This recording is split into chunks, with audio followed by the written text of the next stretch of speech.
Bismillahirrahmanirrahim. Baiklah, kita lanjutkan. Setelah kita berdiskusikan mengenai pengolahan fisik atau kimiawi, selanjutnya kita akan diskusi mengenai pengolahan biologis untuk limbah B3. Untuk pengolahan biologis bisa menggunakan pengolahan limbah cair seperti oxidation diet, bisa pakai aerated lagoon, bisa kolam stabilisasi, dan pengolahan biologis lainnya yang sudah kita pelajari sebelumnya. Di sini saya menambahkan pengolahan limbah B3 dengan menggunakan bioremediasi dan fitoremediasi. Bioremediasi sendiri adalah pengolahan yang menggunakan bantuan mikroba ya. Di situ ada pengolahan in situ dan ada pengolahan ex situ. Sudah pernah kita diskusikan sebenarnya ya. Ini saya hanya akan menjabarkan lebih lanjut saja. Ini contohnya misalkan bioremediasi ex situ. Jadi misalkan di sini adalah tanah tercemar dari tumpahan oli ya. Nah, ini otomatis kan tanahnya tercemar.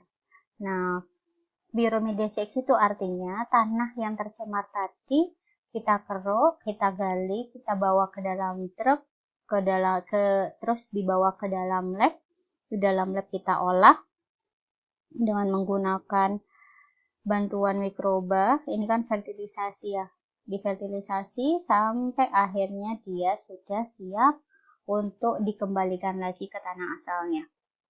Sementara ini land farming atau pengolahan in situ diolahnya di tempat itu sendiri ya. Jadi ini misalkan tanah tercemarnya tadi, kita bawa peralatan yang dibutuhkan ke dalam tanah itu. Nah, langsung kita olah di situ. Ini biasanya untuk pencemaran yang skala besar. Kalau ex situ biasanya pencemarannya skalanya kecil, sehingga bisa akan dibawa pindah tempat. Kalau untuk yang skala besar biasanya kita ngolahnya langsung di situ, in situ. Ini contohnya untuk in situ bioremediasi ya.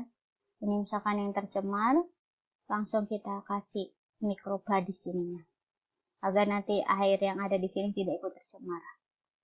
Kemudian adalah fitoremediasi. Fitoremediasi namanya fito ya, tumbuhan, tanaman, dan menggunakan bantuan tanaman dan mikroba. Fitoremediasi. Ini contohnya yang saya ini kan ya. Jadi misalkan kita pakai bantuan tanaman-tanaman. Jadi kayak tanaman willow, tanaman poplar, ada tanaman matahari kalau di sini ya. Bu, prosesnya seperti apa, Bu? Jadi misalkan ini tanahnya misalkan tercemar ya. Nanti akan diserap oleh akar-akar tumbuhan, seperti ini misalkan. Jadi akar-akar tumbuhan akan menyerap tanah yang tercemar tadi dan naik nanti akan ke daunnya. Mana ya? Tadi saya lupa gambarnya tak terikut ternyata. Oke, jelaskan ya sini ya. Nanti akan masuk ke akarnya, ada yang tetap menetap di akar, ada yang ikut ke batang, ada yang sampai ke daun dan akhirnya menguap. Itu tergantung dari jenis logam atau pencemaran limbah beratnya ya. Ada yang menguap, ada yang ke udara, ada yang di daun yang kemudian akan gugur ya, sehingga ini ada yang tetap di akar. Nah, tujuannya nanti agar aliran tanahnya sudah tidak terkontaminasi lagi.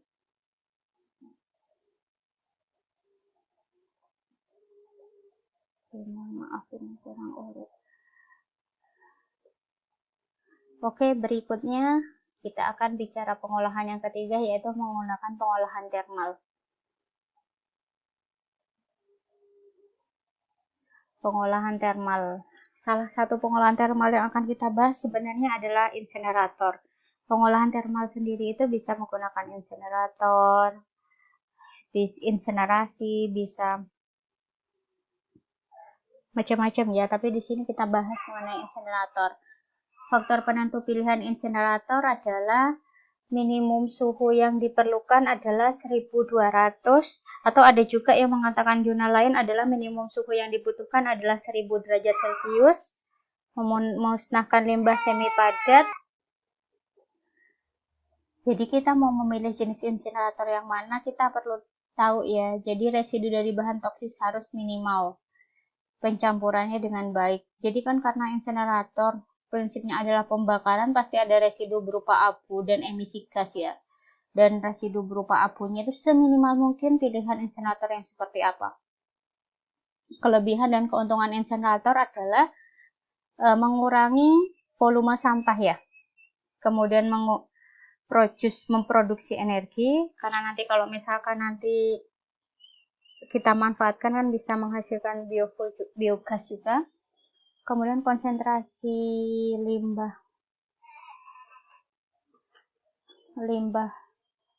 berbahayanya akan menjadi debu yang kemudian akan ditanam.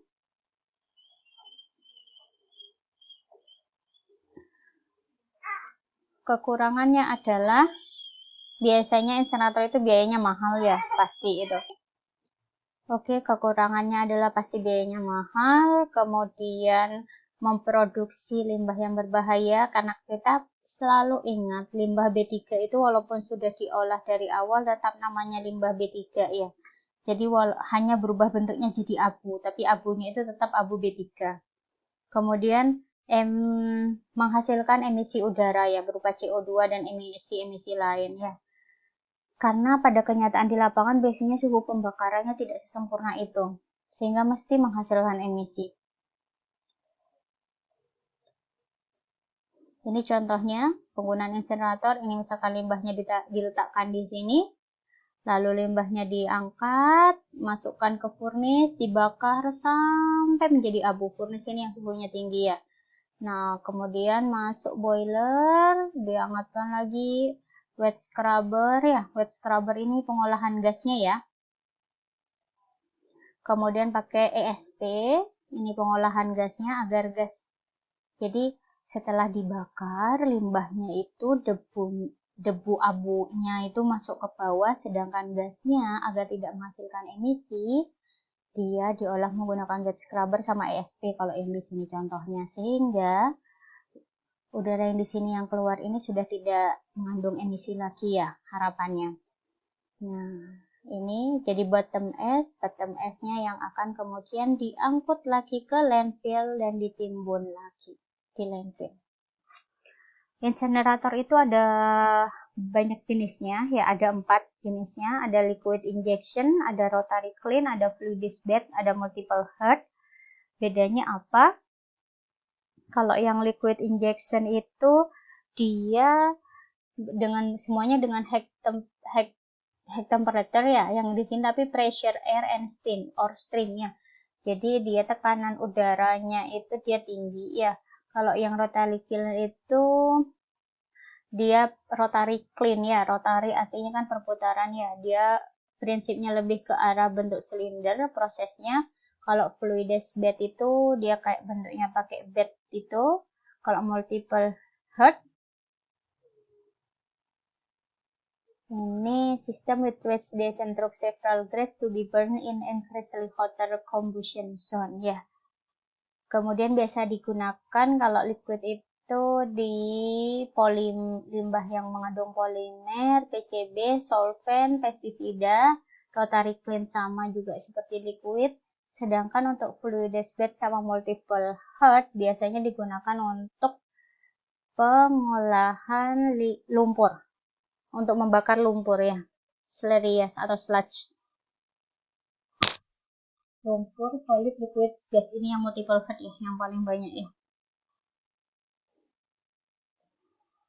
Kelebihan, oke. Ini contohnya rotary kiln. Ya. Rotary kiln kayak tadi ya. Ini pembakarannya. Ini kalau yang ini contohnya 1400 sampai 1800 Fahrenheit ya. Ini jadi abunya, gasnya ke atas ya, gas ke atas ini yang nanti akan diolah ya, pakai yang diolah kembali ya, jadi yang diolah lagi. Nah kayak gini ini di sini rotary kiln-nya. Ini fluidized bed incinerator ya, ini solidnya, ini dicampur berarti ya. Ini padatannya yang limbah padat, limbah cair ya.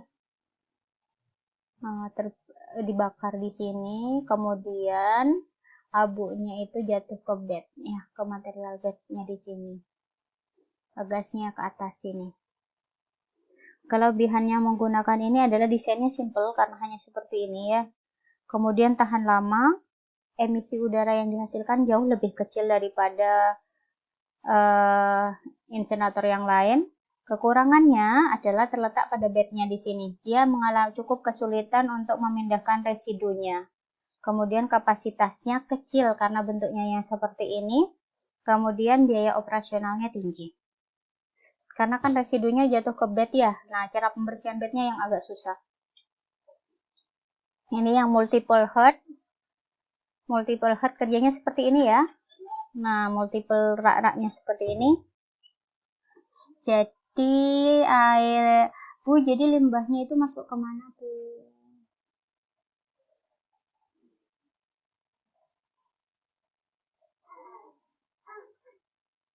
Jadi limbahnya dari sini, limbah B3-nya dimasukkan lewat atas, jatuh.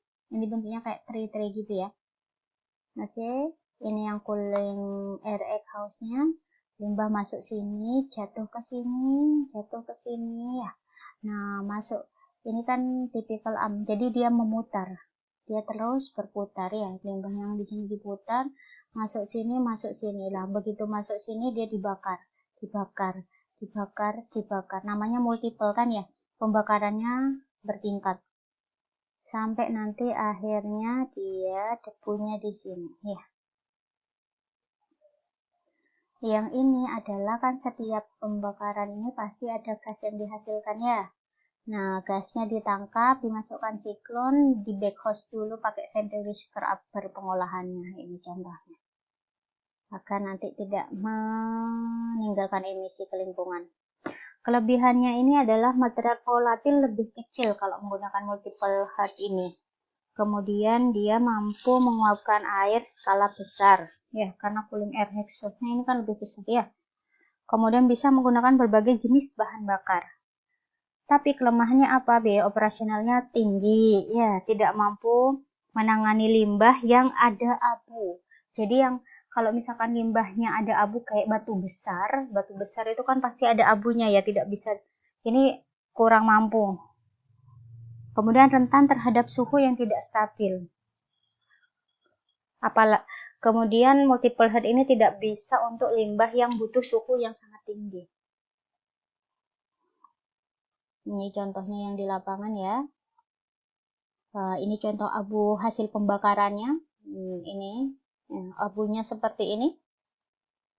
Ini baku mutunya udara, ini berdasarkan keputusan bisa dilihat. Ini contoh yang ada di Indonesia. Nah, kembali lagi pemanfaatannya. Prinsip B3, from cradle to the grave. Jadi dari awal sampai akhir kita harus tahu perjalanannya kemana, angkutnya di mana ya. Ya, mengingatkan lagi pemanfaatan limbahnya gimana ya. Jadi pemanfaatan limbahnya tadi bisa jadi batako, bisa jadi bata merah, bisa jadi paving, bisa jadi genteng, dan lain sebagainya ya. Oke, demikian mungkin yang dapat saya sampaikan. Terima kasih. Wassalamualaikum warahmatullahi wabarakatuh.